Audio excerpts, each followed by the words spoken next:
Hello everyone, welcome back to our channel BSc वाली chemistry. आज हम लोग बात करने वाले हैं बहुत ही इंपॉर्टेंट इफेक्ट के बारे में जिसका नाम है मेसोमेरिक इफेक्ट। पिछले लेक्चर में मैंने बात की थी इंडक्टिव इफेक्ट को लेकर के, और इंडक्टिव इफेक्ट के रिगार्डिंग जितने भी कंसेप्ट थे मैंने आपको बताए थे। ठीक है, आई होप आप लोगों ने वो वीडियो देखा होगा और आप लोगों ने चीज़ें रिवाइज की होंगी। अब उस अकॉर्डिंगली हम आगे बढ़ रहे हैं। आज हम लोग मेसोमेरिक पे बात करने वाले हैं। आज हम लोग हाइपर कंजुगेशन पे बात करेंगे। आज हम लोग प्रॉपर एक तरह से क्या लो जितने भी इफेक्ट्स हैं ना सबको यहीं पे निपटा देंगे। ठीक है, फिर अगले लेक्चर से क्वेश्चन सीरीज स्टार्ट हो जाएगी कुछ कुछ कंसेप्ट्स के साथ। मतलब कुछ हैं कंसेप्ट हैं जो बीच बीच में आएंगे आपके साथ, जो आपके क्वेश्चन सॉल्विंग को आसान करने के लिए। तो उस अकॉर्डिंगली हम लोग फिर आगे कंटिन्यू करेंगे। ठीक है, तो चलिए हम लोग मेसोमेरिक इफेक्ट से शुरुआत करते हैं। ठीक है, तो मेसोमेरिक इफेक्ट क्या है? देखो, मेसोमेरिक को ही बहुत बार आप लोगों ने सुना होगा, इसे रेजोनेंस का नाम दे दिया जाता है। ठीक है, देखो मेसोमेरिक या रेजोनेंस में जो चीज़ें मेनली हम लोग देखते हैं वो होती है कंजुगेशन। अभी हम लोग कंजुगेशन पे भी बात करेंगे, अभी हम लोग क्रॉस कंजुगेशन पे भी बात करेंगे। ठीक है, अभी मैं इंट्रो दे रहा हूँ इस टॉपिक के रिगार्डिंग में। ठीक है, तो हम लोग इन दोनों टॉपिक को अभी समझेंगे कि क्या है कंजुगेशन, क्या है क्रॉस कंजुगेशन, क्योंकि इसी पे सारा खेला है। एक चीज़ समझेंगे हम लोग एरोमेटिसिटी को लेकर के, ठीक है, और एक चीज़ समझेंगे हम लोग एंटी एरोमेटिसिटी को लेकर के। ठीक है, फिर हम लोग बात करेंगे इसके बाद हाइपर कंजुगेशन पे। हाइपर कंजुगेशन क्या होता है? ठीक है, एक छोटा सा इफेक्ट और होता है इलेक्ट्रोमेरिक इफेक्ट। ठीक है, इस पे भी आज हम चर्चा करेंगे। ठीक है, मोटा मोटी देखा जाए तो जितने भी इफेक्ट्स है आपके सिलेबस में कवर अप हो जाएंगे। बट द थिंग इज, जो क्वेश्चन प्रैक्टिस है, जो सेमेस्टर में जो क्वेश्चंस आए हुए हैं उनको मैं प्रैक्टिस करवाऊंगा नेक्स्ट लेक्चर से। ठीक है, पहले थोड़ा सा कंसेप्ट बिल्डिंग और होगा, उसके बाद मैं फिर क्वेश्चन प्रैक्टिस करवाऊंगा। ठीक है, और कुछ क्वेश्चंस मैं लेके भी आऊँगा। ठीक है, मैं एग्जाम के क्वेश्चंस की बात कर रहा हूँ, वो मैं धीरे धीरे आप लोगों के बीच लेके आऊँगा। ठीक है, तो हाँ, अब इसमें देखो कुछ पॉइंट्स मैं बता देता हूँ मेसोमेरिक या फिर रेजोनेंस को लेकर के। देखो, अब इन दोनों में भी एक डिफरेंस होता है, उस पर भी मैं अभी बात करूंगा। ठीक है, बट उतने डिटेल में नहीं जाऊंगा। ठीक है, देखो ये एक परमानेंट इफेक्ट है। ठीक है, ये एक परमानेंट इफेक्ट है। ये भी दो तरीका का होता है, एक प्लस एम होता है और एक माइनस एम होता है।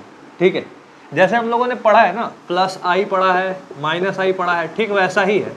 बट एक चीज नोट करना, जो प्लस आई और माइनस आई होता है वो डिस्टेंस डिपेंडेंट होता है। ठीक है, मतलब इंडक्टिव इफेक्ट डिस्टेंस डिपेंडेंट होता है। शायद हो सकता है पिछले लेक्चर में मैंने ये बात नहीं बोली हो, बट मैं अब बोल रहा हूँ कि ये जो इफेक्ट है इंडक्टिव इफेक्ट, प्लस आई या माइनस आई, ये डिस्टेंस डिपेंडेंट होता है। बट ये जो प्लस एम इफेक्ट या माइनस एम इफेक्ट है, ये डिस्टेंस पे डिपेंड नहीं करता। डिस्टेंस पर डिपेंड नहीं करता। ठीक है, डिस्टेंस इंडिपेंडेंट है। ठीक है, यहाँ तक क्लियर हो गई? परमानेंट इफेक्ट है। अब इसमें हम लोग क्या देखेंगे? ठीक है, तो अब मैं एग्जांपल से समझाऊंगा, पहले आप इतना नोट आउट कर लो। आई होप आप लोगों ने लिख लिया होगा। अब मैं यहाँ पे एग्जांपल से समझाना चाहता हूँ। जो भी पॉइंट्स मैंने बताया मैंने यहाँ पे लिख दिए। एक पॉइंट मैंने लिखा है कि operates only in unsaturated system. ये अनसैचुरेटेड सिस्टम में ही देखने को मिलता है। ठीक है, सैचुरेटेड सिस्टम में ये देखने को नहीं मिलता है। ठीक है, क्या है समझते हैं। देखो यहाँ पे मैंने दो चीजें लिखी हैं। ठीक है, एक तो OCH3 लिखा है और एक NO2 ग्रुप लिखा हुआ है। ठीक है, अब इसमें हम लोग समझते हैं कि क्या है ये। ठीक है, देखो अब OCH3 में माइनस आई इफेक्ट लगता है, सबको पता है। NO2 में भी पता है कि भैया माइनस आई इफेक्ट लगता है। ठीक है, बट हमको अभी माइनस आई इफेक्ट से मतलब नहीं है। अभी हमको यहाँ पे देखना क्या है, कौन प्लस एम देगा, कौन माइनस एम देगा। देखो ये लोन पेयर इधर जाएगा, ये इधर जाएगा। ठीक है, इसी को बोलते हैं कंजुगेशन।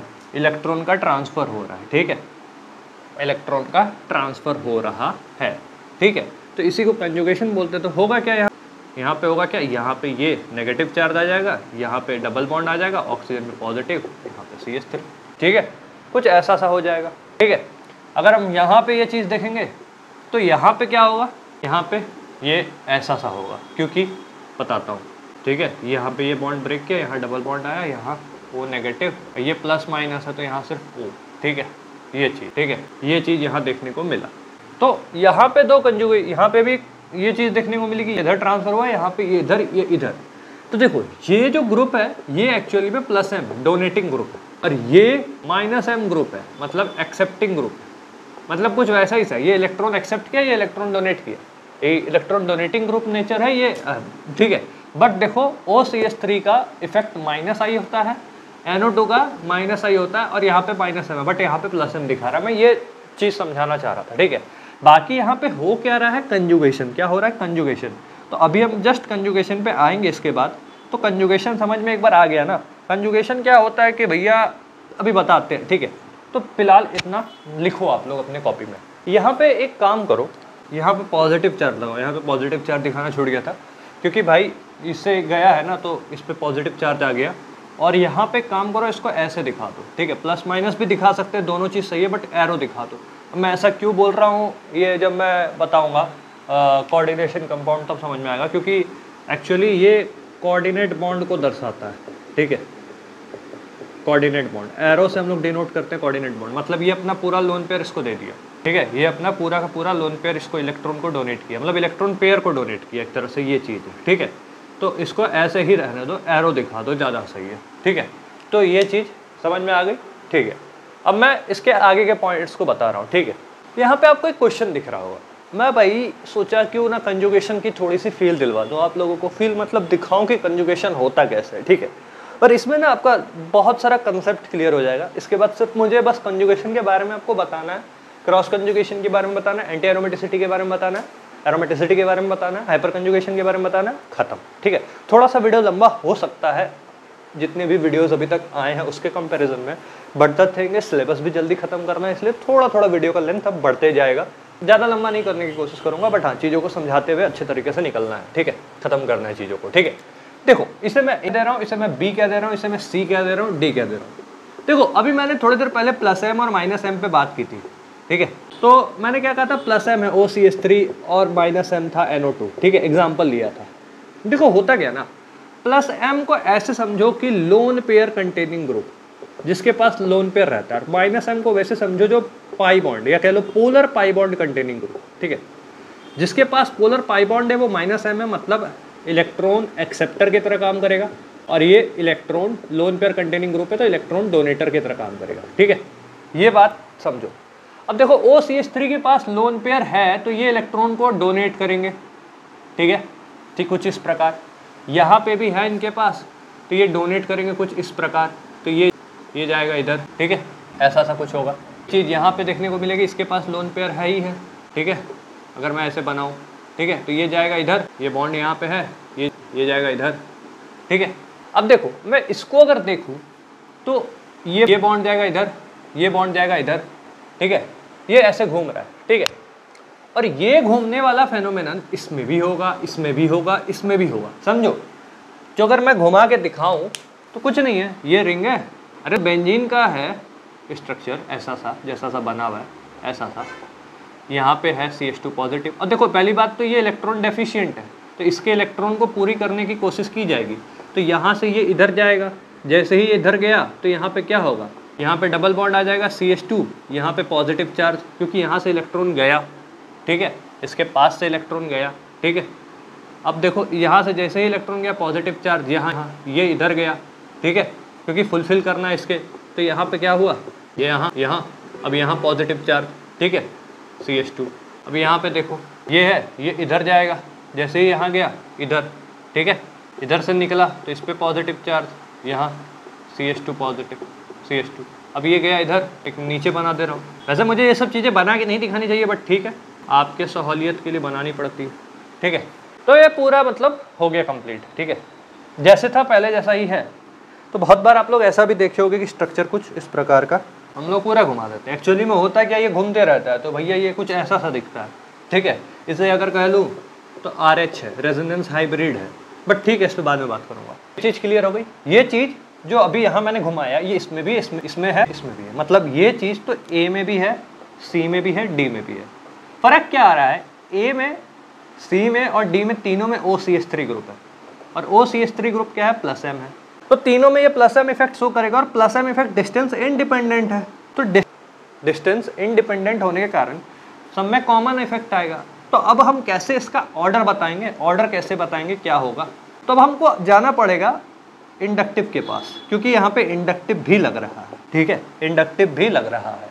तो अब इंडक्टिव को देखा जाए तो जो इंडक्टिव है वो ज़्यादा तगड़ा लग रहा है। मैं इसको डबल टिक मार दिया, ट्रिपल टिक मार दिया, ठीक है। बी में तो कुछ लग ही नहीं रहा है, ना माइनस है, ना प्लस M है, ना इंडक्टिव इफेक्ट है।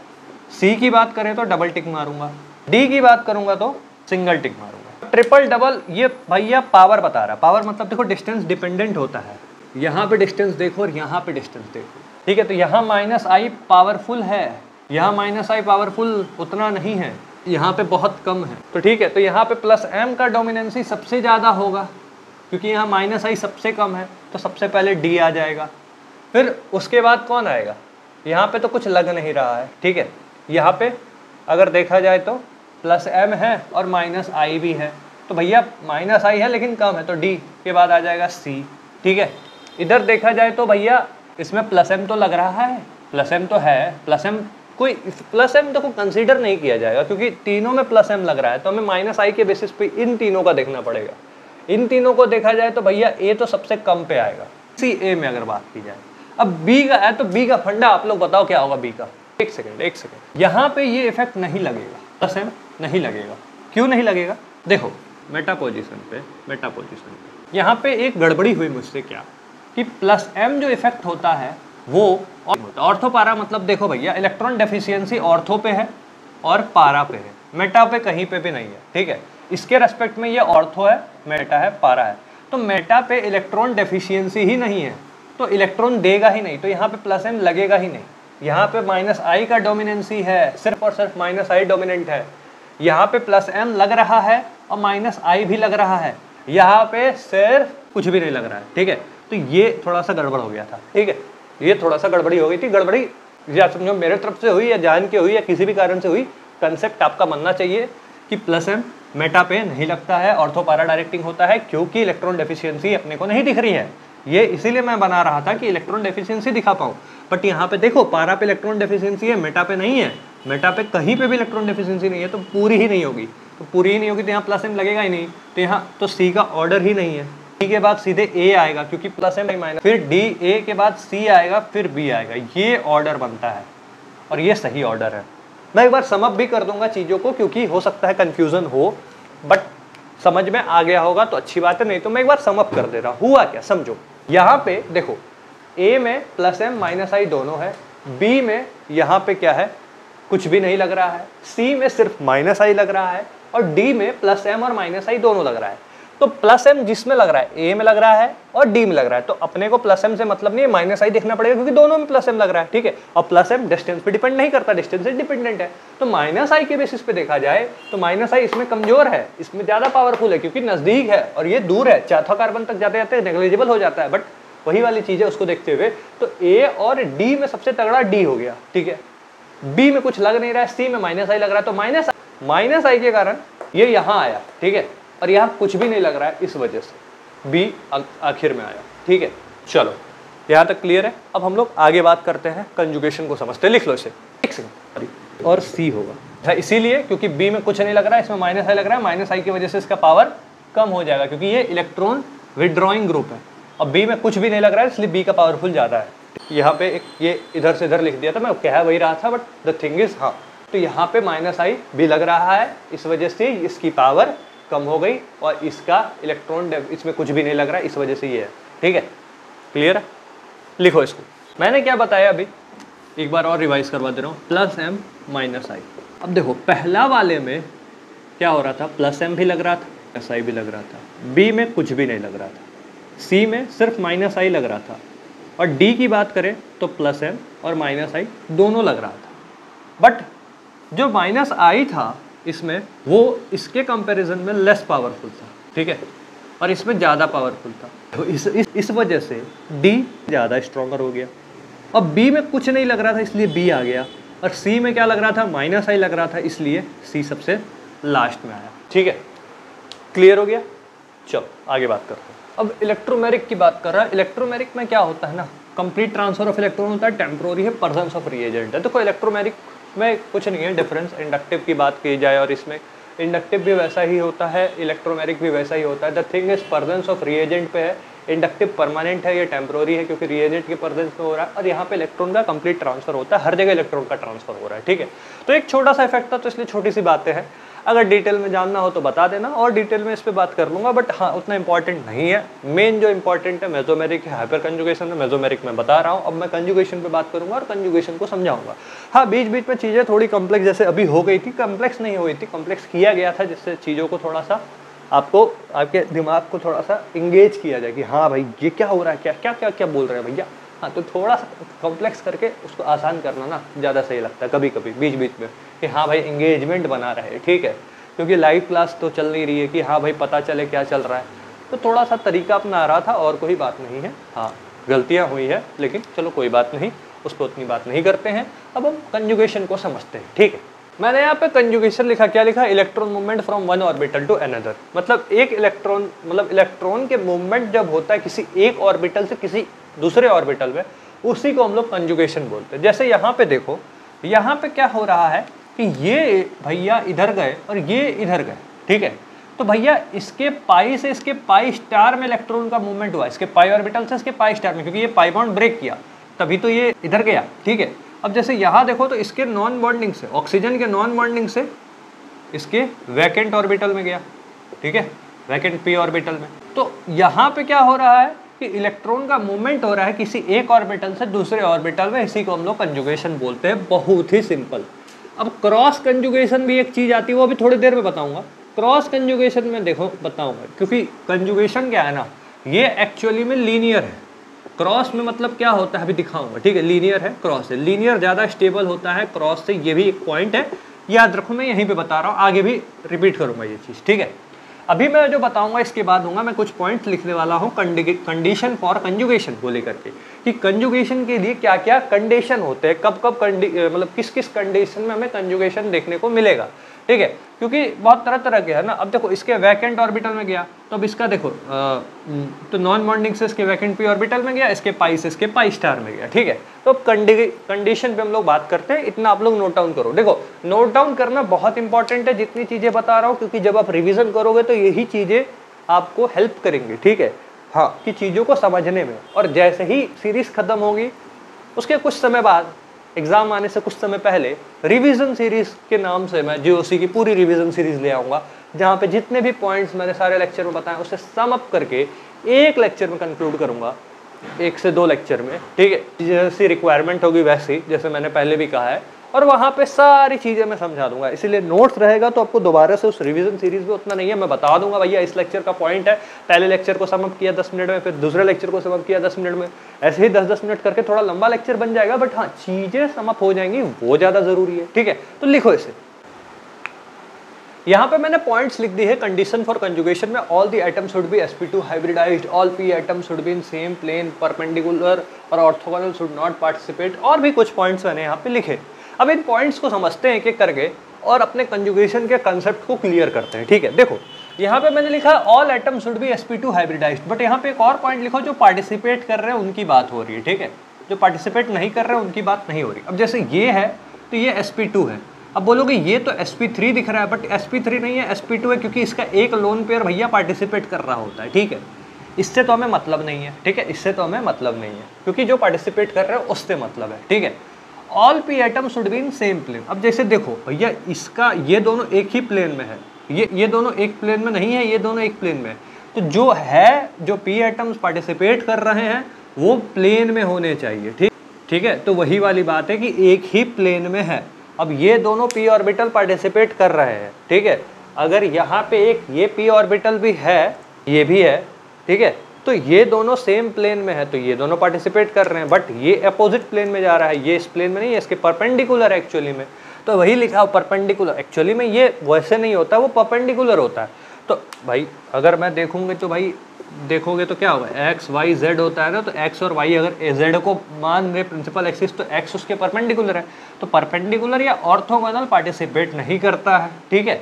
अब मैंने क्या लिखा था, one having the RS octet of all atom is complete. देखो भैया ये स्टेबिलिटी की बात है। अब RS में कौन अच्छा, मतलब जो रेजोनेटिक स्ट्रक्चर या जो कैनोनिकल स्ट्रक्चर है उसमें स्टेबिलिटी की बात करें तो कौन कितना ज़्यादा स्टेबल है, हम इस पे पूछ रहे हैं। तो ऑक्टेट क्या होता है, एटम का कंप्लीट होना चाहिए, ये एक पॉइंट है। अब जैसे ये है तो यहाँ पे देखो इसके इलेक्ट्रॉन का काउंट करो, इसके काउंट करो, इसको काउंट करो। देखो इसके इलेक्ट्रॉन 6 है, इसके 8 है और इसके भी 8 है। बट इसका जब RS बनाओगे तो RS बनेगा कुछ इस टाइप का, ठीक है। तो अगर अब काउंट करोगे तो क्या हो जाएगा, इसके भी 8 होंगे और इसके भी 8 होंगे। तो ये वाला ज़्यादा स्टेबल है एज कंपेयर टू ये वाला, ठीक है, क्योंकि RS में वही चीज़ है कि कौन ज़्यादा है, ठीक है। तो काउंट कर लो, सबके 8 इलेक्ट्रॉन है, तो वही octet of all atom is complete. ये एक पॉइंट है कि सारे एटम का ऑक्टेट कंप्लीट होना चाहिए और यहाँ पे ये कंप्लीट है। तो ये पॉइंट है कंजुगेशन को लेकर के। अब मैं जो बात करने वाला हूँ वो क्रॉस कंजुगेशन को लेकर करूँगा, तो लिख लो। हाँ, थोड़ा वीडियो लंबा चल रहा है मानता हूँ, बट मैं आज सारी चीज़ें बता के ही आगे बढ़ूंगा, ठीक है।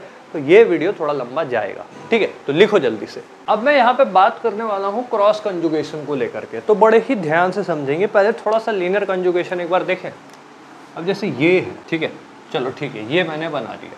यहाँ पे क्या है ना, ये लीनियर ही ली है, मतलब ये इधर जा सकता है अगर यहाँ पे कोई ग्रुप लगा हुआ है उसके रेस्पेक्ट में, तो ये लीनियर कंजुगेशन हो गया, ठीक है।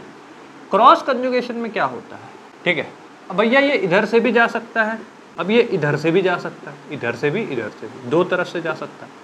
तो ये हुआ क्रॉस कंजुगेशन, हुआ लीनियर कंजुगेशन। यहाँ पे भी भैया 3 मल्टीपल बॉन्ड सिस्टम है और यहाँ पे भी 3 मल्टीपल बॉन्ड सिस्टम है, बट यहाँ पे क्या है, लीनियर है, और यहाँ पे क्या है, क्रॉस है, ठीक है। और याद रखो कि लीनियर का ज़्यादा होता है क्रॉस से, ये चीज़ याद रखो, ठीक है। जब भी देखो, अगर कहीं तुम देख रहे हो, मान लो कहीं तुम्हें क्रॉस कंजुगेशन और लीनियर कंजुगेशन दोनों दिख रहा है, बट लीनियर की स्टेबिलिटी ज़्यादा होती है क्रॉस के मुताबिक, तो लीनियर को पहला प्रेफरेंस दोगे, उसके बाद क्रॉस को दोगे। यही था क्रॉस कंजुगेशन, और कुछ नहीं। मुझे दिखाना था क्रॉस कंजुगेशन क्या होता है, लिख लो इसे। इसमें मैं एक और बात ऐड करना चाहता हूँ, क्या कि यहाँ पे 3 मल्टीपल बॉन्ड पार्टिसिपेट कर रहे हैं, ठीक है, लेकिन एट ए टाइम कर रहे हैं, एक ही समय पे तीनों पार्टिसिपेट कर रहे हैं, ठीक है। बट यहाँ पे एट ए टाइम 2 ही पार्टिसिपेट करते हैं, या तो ये 2 या तो ये 2, ठीक है, अकॉर्डिंगली होता है, ठीक है। तो ये चीज़ है तो यहाँ पे भी 3 मल्टीपल बॉन्ड, बट यहाँ पे सिर्फ एट ए टाइम 2 ही पार्टिसिपेट कर रहे हैं, यहाँ 3 पार्टिसिपेट कर रहे हैं, और लीनियर की स्टेबिलिटी क्रॉस कंजुगेशन से ज़्यादा होती है, ठीक है। अब इसके बाद मैं कुछ और पॉइंट्स बताने वाला हूँ, ठीक है, तो इसे नोट तो कर ही लिया होगा। चलो मैं आता हूँ, शुरू करता हूँ। अब तुम कंजुगेशन देख रहे होगे तो तुम्हें भिन्न भिन्न प्रकार के कंजुगेशन देखने को मिल सकते हैं, जैसे कि एरोमेटिक में दिख जाए, लीनियर दिख जाए, क्रॉस दिख जाए, एंटी एरोमेटिक दिख जाए। एरोमेटिक का मतलब क्या होता है, जैसे कि अगर बेंजीन रिंग की बात कर रहे हो तो बेंजीन रिंग क्या है, एरोमेटिक होता है, ठीक है। तो यहाँ पे जो कंजुगेशन है वो एरोमेटिक है, ठीक है। अगर मैं ये बात कर दूं कुछ ये चीज़, तो यहाँ पे भी कंजुगेशन है, बट ये एंटी एरोमेटिक कंडीशन है, ठीक है। एरोमेटिक का क्या मतलब होता है, 4n+2 पाई इलेक्ट्रॉन्स होते हैं, और इसमें क्या होते हैं, 4n पाई इलेक्ट्रॉन्स होते हैं, ठीक है। मतलब यहाँ पे n की वैल्यू 1 2 3 ऐसे जाती है, तो 1 के अकॉर्डिंग देखा जाए तो 4 पाई इलेक्ट्रॉन्स है। यहाँ पे n की वैल्यू 0 1 2 से स्टार्ट होती है, तो 0 के हिसाब से देखा जाए या फिर किसी के भी हिसाब से n1 ले लो, तो यहाँ 6 पाई इलेक्ट्रॉन्स है।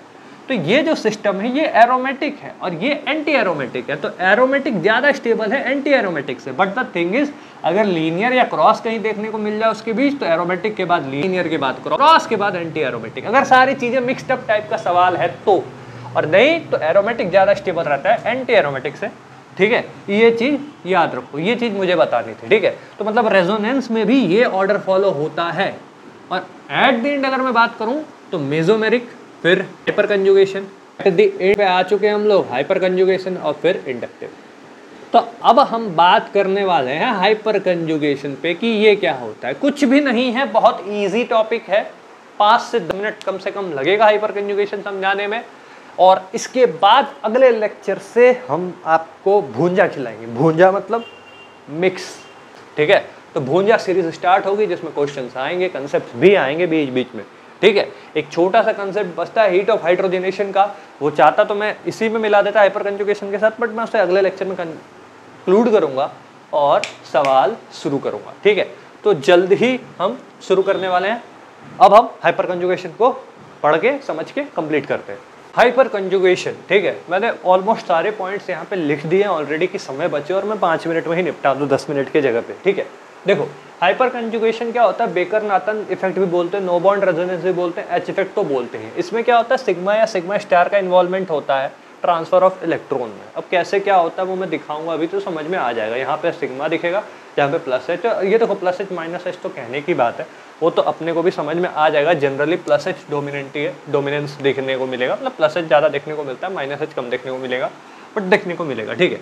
अब मैंने अल्फा कार्बन मतलब नहीं देखो इसमें क्या होता है, हाइपर कंजुगेशन में अल्फा कार्बन या अल्फा हाइड्रोजन देखते हैं, ठीक है। अल्फा कार्बन क्या होता है, sp2 कार्बन से जो डायरेक्टली जुड़ा कार्बन एटम है, sp3 डायरेक्टली जुड़ा जो sp3 होता है उसे अल्फा कार्बन बोलते हैं, और उससे जो अटैच हाइड्रोजन है उसे अल्फा हाइड्रोजन बोलते हैं। जैसे ये sp2 कार्बन है, इससे डायरेक्टली जुड़ा ये sp3 है, तो भैया sp2 से डायरेक्टली जुड़ा जो कार्बन है ये sp3 है, और इसे अल्फा कार्बन बोले और इसके हाइड्रोजन को अल्फा हाइड्रोजन बोले, क्योंकि यही पार्टिसिपेट करते हैं, तो इसके 3 अल्फा हाइड्रोजन है, ठीक है। अब जैसे तुम लोग कार्बोकैटायन के स्टेबिलिटी में पढ़े होगे, क्या होगा कि जैसे CH2 पॉजिटिव है, ठीक है, तो इससे ऐसे समझो कि कार्बन है, पॉजिटिव लगा दिए यहाँ पे CH3 यहाँ पे एक H है, ठीक है, CH पॉजिटिव, ठीक है। अगर हमने यहाँ पे CH3 लगाया और यहाँ एक H लगा के पॉजिटिव चार्ज लगा दिया, 2 H लगा दिया, चलो CH2 पॉजिटिव, ठीक है। अब यहाँ पे क्या किया मैंने, यहाँ पे 3 H लगा दिया और CH2 पॉजिटिव लगा दिया, ठीक है। अब अगर देखो हाइपर कंजुगेशन के बेसिस पे देखा जाए तो sp2 है ये, तो sp2 से डायरेक्टली जुड़ा जो कार्बन है, मतलब sp2 कार्बन से डायरेक्टली जुड़ा जो कार्बन है, ठीक है। अच्छा सॉरी, हाँ ये होगा CH3, हाँ ये sp2 है, इससे डायरेक्टली जुड़ा ये कार्बन क्या है, ये अल्फा कार्बन, ये अल्फा कार्बन, ठीक है, अल्फा कार्बन। तो ये जो है अल्फा हाइड्रोजन, तो टोटल 9 अल्फा हाइड्रोजन है, जिसके पास जितना ज़्यादा अल्फा हाइड्रोजन हो उतना अच्छा। अब जैसे यहाँ देखो ये भी sp2 है, ये भी sp2 है, ठीक है, क्लियर हो गया। अब ये sp2 है, इससे जुड़ा है 6 अल्फा हाइड्रोजन है। यहाँ पे ये देखो पॉजिटिव है, यहाँ पे 3 अल्फा हाइड्रोजन है, तो 3 डिग्री कार्बोकैटायन ज़्यादा स्टेबल है 2 डिग्री से 1 डिग्री से, ये हाइपर कंजुगेशन से अपने को देखने को मिल गया। वैसे भी देखो तो भैया ये डोनेटिंग ग्रुप है, तो यहाँ 3 डोनेटिंग ग्रुप है, तो प्लस आई है, यहाँ पे भी प्लस आई है, प्लस आई से भी पता चल रहा है, ठीक है। तो ये तो समझाने की बात हो गई, क्या अल्फा हाइड्रोजन क्या था, ये तो बच्चों की बातें हो गई। बट अब देखो यहाँ पे मैं क्या कहना चाह रहा हूँ यहाँ पे कि हाँ देखो यहाँ पे क्या होता है, ये ऐसे टूटा मतलब क्या हुआ, ये जो सिग्मा बॉन्ड है यहाँ पे सिग्मा बॉन्ड से ब्रेक किया, सिग्मा से इसके पाई स्टार में गया, ठीक है, तो सिग्मा बॉन्ड का इन्वॉल्वमेंट हो गया, तो प्लस एच है। अब यहाँ पे क्या है, इसके नॉन बॉन्डिंग से इसके सिग्मा स्टार को तोड़ा, क्योंकि ये बॉन्ड टूट के निकल जाएगा, ठीक है, ठीक है, अच्छा लिविंग ग्रुप है, तो ये चीज़ है, तो यहाँ पे सिग्मा स्टार का इन्वॉल्वमेंट हुआ। तो ये हो गया हाइपर कंजुगेशन की बातें, ठीक है। अगर आप लोगों को डेफिनेशन चाहिए हाइपर कंजुगेशन क्या होता है क्या नहीं, मतलब थोड़ा सा थियोरिटिकल वे में अगर चीज़ें चाहिए, क्योंकि मैं समझाना चाह रहा था क्या होता है हाइपर कंजुगेशन, मैंने समझा दिया। अब ये सब कोई नहीं पूछता है कि हाइपर कंजुगेशन डिफाइन करो, हाइपर कंजुगेशन क्या है। बाय चांस अगर चाहिए हो तो बता देना, मैं प्रोवाइड करवा दूंगा।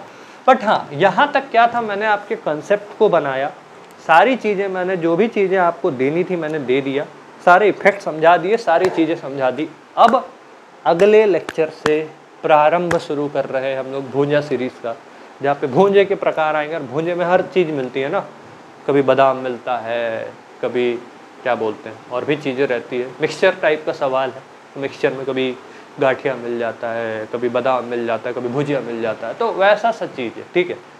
तो अब अगला लेक्चर बहुत इंपॉर्टेंट होगा, बट अगले लेक्चर से पहले अभी तक जितने लेक्चर मैंने करवाए हैं वो बहुत ज़्यादा इंपॉर्टेंट है, क्योंकि यहाँ पे मैंने आपके कंसेप्ट को बिल्ड किया है, बेसिक कंसेप्ट को बिल्ड किया है। अब इसके बाद से बड़े ही ध्यान से समझो, और कोई भी डाउट हो पूछो, कमेंट सेक्शन आपका है। अगर रिस्पांस तगड़ा आएगा तो बहुत जल्द ही ग्रुप भी बन जाएंगे, कनेक्टिविटी बढ़ जाएगी, but the thing is all about response, जितना अच्छा आप रिस्पांस दोगे, ठीक है। तो मिलते हैं अगले लेक्चर में, तब तक के लिए डू योर वेरी बेस्ट।